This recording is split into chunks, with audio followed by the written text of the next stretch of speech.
Hello बच्चों, स्वागत करता हूं आपका आपके अपने चैनल BSCB हेल्प पे।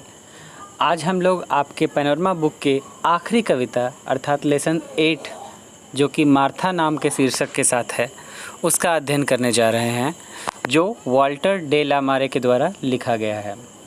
ठीक है बच्चों, तो सबसे पहले कविता पर जाने से पहले हम इसके लेखक के बारे में जान लेते हैं। इससे पहले कि हम आगे बढ़ें, अगर आपने अभी तक चैनल को सब्सक्राइब नहीं किया तो सब्सक्राइब करें। वीडियो पसंद आए तो लाइक अवश्य कीजिएगा और अपने मित्रों के साथ इसे शेयर ज़रूर कीजिएगा। तो बिना देरी के हम चलते हैं अपने वीडियो पर। शुरुआत करते हैं लेखक से। वाल्टर डे ला मारे, इनका जन्म 1873 ईस्वी में हुआ था और 1956 ईस्वी में इनकी मृत्यु हुई थी। ए मॉडर्न पोइट, ये एक आधुनिक युग के कवि हैं। Was quite different from the other poets of his age, और अपने समय के सभी कवियों से ये बिल्कुल अलग हैं। He is unlike other modern poet such as T.S. Eliot, who discuss problem related to society and industrialization। ये अपने समय के जो मॉडर्न कवि हैं, जैसे कि T.S. Eliot का नाम लिया गया है, वो भी एक कवि ही हैं। उनसे ये तुलना करते हुए कहते हैं कि ये उनसे बिल्कुल अलग हैं, क्योंकि उनकी कविताओं में समाज के बारे में और औद्योगिकीकरण के बारे में बात होती है और इनकी कविताएं कल्पना से भरी होती हैं। Walter de la Mare is all together different from them. Walter de la Mare उन सब से बिल्कुल अलग हैं। Like a conjurer he creates an atmosphere of mystery. एक जादूगर की तरह ये एक जादुई वातावरण बना लेते हैं और रहस्यमयी बातें करते हैं। Where experience is like a dream like reality, और इनका अनुभव जो है बिल्कुल सपने जैसा होता है और सपना भी हकीकत जैसा लगता है। अमंग हिज पोएम्स, इनकी कविताओं के बीच सबसे जो महत्वपूर्ण कविताएं हैं, the listener, the scarecrow, Arabia are worth mentioning. ये सारी कविताएं जो है ध्यान देने योग्य हैं, मतलब ध्यानपूर्वक इस पर पढ़ना चाहिए। ये सारी कविताएं इनकी पॉपुलर कविताएं हैं। ये था बच्चों कवि के बारे में। आते हैं हम कविता पर। तो कविता पर आने से पहले मैं आपको बता दूं, इसमें बहुत सारे कठिन शब्द भी होंगे जो मैं आपको पहले उपलब्ध करा दूं। आप यहाँ देख पाएंगे मैंने इस लेसन से जुड़े हुए सारे कठिन शब्द आपको उपलब्ध कराए हैं। आप एक एक करके इन्हें लिख सकते हैं। याद रखेंगे, आपके लिए ये शब्द बहुत ज़रूरी हैं, तो आप इन्हें अवश्य लिखें अपनी कॉपी पे और आगे पढ़ने में आपको सहूलियत होगी। परीक्षा में आप जानते हैं कहानी के साथ साथ पैसेज भी दिया जाता है, कविता के 4 पंक्तियाँ दे दी जाती हैं। तो जब तक आप कविता को पढ़ेंगे नहीं, उसके अर्थ को नहीं समझेंगे, संभव नहीं कि आप उसके प्रश्न उत्तर को बना सकें। इसीलिए उनके शब्दों का अर्थ जानना बहुत ज़रूरी है।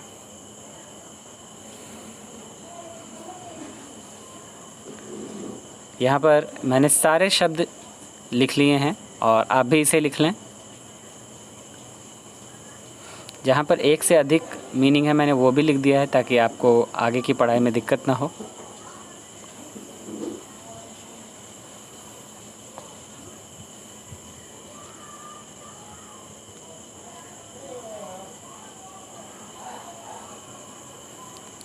और इस तरह से इस कविता में इतने ही शब्द हैं जो थोड़े कठिन हैं और मुझे लगा आपको बताने योग्य हैं, तो मैंने इसे यहाँ लिख दिया है। आप इस वीडियो को पॉज करते हुए आप इस सारे वर्डों को लिख लेंगे। तो अब बिना देरी के हम आते हैं अपनी कविता पर, शुरू करते हैं कविता को।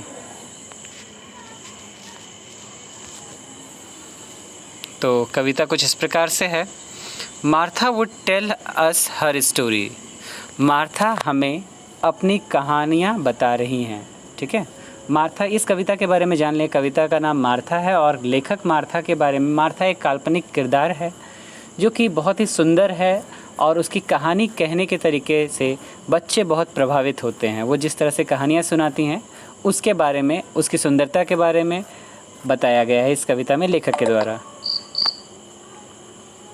तो इन द हैज़, यहाँ पर देखते हैं फिर से, Martha would tell us her story. Martha हमें अपनी कहानियाँ बताएंगी। इन द हैज़ल ग्लेन, और ये कहानी कहाँ बता रही है? एक हरी भूरी घाटी में, जहाँ हरियाली भी है और कुछ सूखे पेड़ भी हैं। वैसी घाटी में ये बैठकर, जहाँ सुंदरता का नज़ारा देखने को मिल सकता है, वैसे दृश्य में बैठ कर के ये कहानियाँ सुना रही हैं। Hers were those clear grey eyes, उसकी आँखें बिल्कुल शीशे की तरह साफ़ हैं और ग्रे कलर की हैं, ठीक है। बहुत साफ़ सुथरी उसकी आँखें हैं, बहुत ही प्यारी सी उसकी आँखें हैं। You watch and the story seems told by there beautifulness, और आप जब उसे देखेंगे, मार्था को जब आप देखेंगे तो ऐसा लगेगा कि उसकी आँखें ही आधी कहानी बयां कर देती है, ठीक है। आप जब मार्था को देखते हैं तो ऐसा लगता है कि उसकी सुंदरता से ही कहानी आपको पता चल जाएगी कि वो कौन सी कहानी आपको सुनाने जा रही है। ट्रैंक्विल एज ड्रीम, और ये सब आपको एक सपने, सुंदर दृश्य जैसा लगेगा, सुंदर सपने जैसा लगेगा कि आप एक सपनों की दुनिया में खो गए हैं और जो कहानी वो सुना रही है वो कहानी वो सुना नहीं रही, बल्कि आप उस सपने में जी रहे हैं, आप उस कहानी को अनुभव कर रहे हैं, मतलब आप उस कहानी की दुनिया में खो जाएंगे। She would sit with her two slim hand clasped around her bended knees, और वो कैसे बैठी है, अपने दोनों पतले पतले हाथ को अपने पैरों के घुटने के चारों ओर लपेट कर बैठी है, मतलब जिसे हम लोग कहते हैं कि झुक कर बैठना, झुक करके वो अपने दोनों हाथों से पैर को पकड़े हुए है और पैरों के चारों तरफ हाथ को लपेट कर वो बैठी हुई है। While we on our elbow lolled, और जो बच्चे, यहाँ पर वी बच्चों के लिए है, जो बच्चे उनकी कहानी को सुन रहे हैं, हम लोग क्या कर रहे हैं, अपनी केहूनी को ज़मीन पर टिका कर और हाथों पर अपने चेहरे को रख करके उसकी कहानी सुन रहे हैं। एंड स्टेयर्ड एज ईज़, और जितने आराम से हम उसकी कहानी को सुन सकते हैं, एंजॉय कर सकते हैं, हम उनकी कहानी को सुन रहे हैं। Her voice and her narrow chin, उनकी आवाज़ और उसके छोटा सा चेहरा, छोटा सा मुखड़ा, उनकी बहुत ही महीन सी आवाज़, पतली सी आवाज़ और उनका छोटा सा मुखड़ा। हर ग्रेव स्मॉल लवली हेड, और उनका छोटा सा प्यारा सा गुड़िया जैसा चेहरा, ठीक है। Seemed half the meaning of the word she said, और ऐसा लगता है उनका चेहरा जो है आधी कहानी बयां कर रहा है, जो आप वो कहना चाहती हैं आधी कहानी तो उनके चेहरे से ही पता चल रही है, उनके चेहरा जो है आधी कहानी को बयां कर रहा है। आगे है, once upon a time like a dream you dream in the night, एक बार की बात है, जैसा कि आप अपने सपने में देखते हैं बिल्कुल वैसे ही सपनों की दुनिया जैसा। Fairies and gnomes stole out, उस सपने में परियां और वो बौने, जिसको ड्राफ्ट कहा जाता है, बौने, परियां और बौने जो हैं वो आते हैं और चुरा ले जाते हैं in the leaf green light, पत्तों की हरियाली भरी लाइट में, प्रकाश में वो आते हैं और चुरा ले जाते हैं। देखिए क्या चुरा ले जाते हैं, and her beauty far away, और उसकी सुंदरता चली जाती है, मतलब वो उसकी सुंदरता को चुरा ले जाते हैं, मार्था की सुंदरता को। Would fade as her voice ran on, और धीरे धीरे सुंदरता चली जाती है लेकिन उसकी आवाज़ अभी भी आ रही है, मार्था की आवाज़, प्यारी सी आवाज़ अभी भी सुनी जा सकती है। Till hazel glen and summer sun and all were gone, और ये अभी तक उस घाटी में है, सूर्य जो है धीरे धीरे अस्त हो रहा है और सभी चीज़ें धीरे धीरे समाप्त हो रही हैं, धीरे धीरे कहानी भी समाप्त हो रही है उसकी, और उसकी सुंदरता भी समाप्त हो रही है, दिन भी समाप्त हो रहा है। ऑल फॉरडॉन एंड फॉरगॉट, सब कुछ धीरे धीरे संपन्न होता जा रहा है और सब कुछ बच्चे एक भूलते भी जा रहे हैं, मतलब जैसे वो एक सपने जैसा होता है, हम लोग भी सपना देखते हैं, बहुत कुछ देखते हैं, लेकिन सुबह उठते ही कुछ भी याद नहीं रहता, देखते हैं सपने जैसा और भूल जाते हैं। वही चीज़ इन बच्चों के साथ हो रहा है, वो कहानी को देख रहे हैं, कहानी को अनुभव कर रहे हैं, कहानी की दुनिया में जी रहे हैं, लेकिन जैसे उस दुनिया से बाहर निकलते हैं वो धीरे धीरे सब कुछ भूल जाते हैं। And like clouds in the height of the sky, और जैसे आसमान की ऊंचाइयों में बादल होता है, our heart stood still in the hush, हमारा हृदय उसी तरह शांत हो गया है, मतलब जैसे आसमान में बादल शांति से धीरे धीरे कैसे वो चलते हैं, पता भी नहीं चलता कि वो आगे बढ़ रहे हैं, वैसे हमारा हृदय भी शांत हो गया है। Of an age gone by, और ऐसा लगता है कि उसकी कहानियाँ सुनते सुनते एक दिन नहीं एक सदी बीत गई, हम एक सदी से उसकी कहानियों को सुन रहे हैं।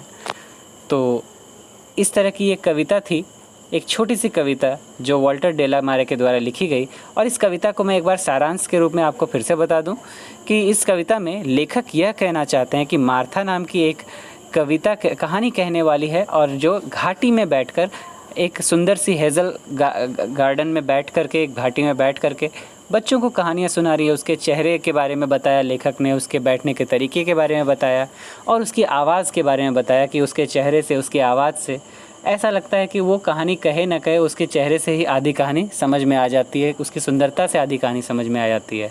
लेकिन बच्चे जो उसकी कहानी को सुन रहे हैं वो भी उसी तरह इंटरेस्ट लेते हैं, अपने दोनों हाथों को ज़मीन पर टिका देते हैं और अपने हथेली पर चेहरे को रख करके उसकी कहानी को ध्यानपूर्वक सुन रहे हैं। और धीरे धीरे दिन ढलता चला जाता है, और जब रात होती है तो जैसे हम सपने में देखते हैं उसी तरह दुनिया चल रही है उसकी कहानी की। और साथ ही साथ परियां और बौने लोग आते हैं, उसकी सुंदरता को चुराने लगते हैं और दिन समाप्त होने लगता है। सब कुछ धीरे धीरे ख़त्म होने लगता है, बस उसकी आवाज़ रह जाती है। और ऐसे करते करते पूरा दिन निकल जाता है और बच्चे धीरे धीरे सपनों की दुनिया से बाहर आते हैं, सब कुछ भूल जाते हैं। और जैसे आसमान में बादल स्थिर होते हैं उसी तरह उनका दिल भी स्थिर हो जाता है और सब कुछ समाप्त हो जाता है इस तरह से। तो ये एक छोटी सी कविता थी मार्था को लेकर, और उम्मीद है आपको ये वीडियो पसंद आई होगी। ये आपके कहानी का, आपके पुस्तक का आखिरी कविता था। और इसके बाद हम लोग जो है कल के वीडियो में आपको मैं इसका सॉल्यूशन, ऑब्जेक्टिव सॉल्यूशन और शॉर्ट क्वेश्चन देने का प्रयास करूँगा। और उसके बाद अगली वीडियो में आपको लॉन्ग क्वेश्चन भी मिल जाएगा और ये पोइट्री का सेक्शन समाप्त हो जाएगा। उसके बाद हम लोग चलेंगे बच्चों अपने प्रोज सेक्शन पे, जो कि बहुत ही महत्वपूर्ण है आपके परीक्षा की दृष्टि से। ये सेक्शन भी बहुत महत्वपूर्ण है और ये कविता भी बहुत महत्वपूर्ण है, क्योंकि ये कविता से प्रश्नोत्तर आते हैं।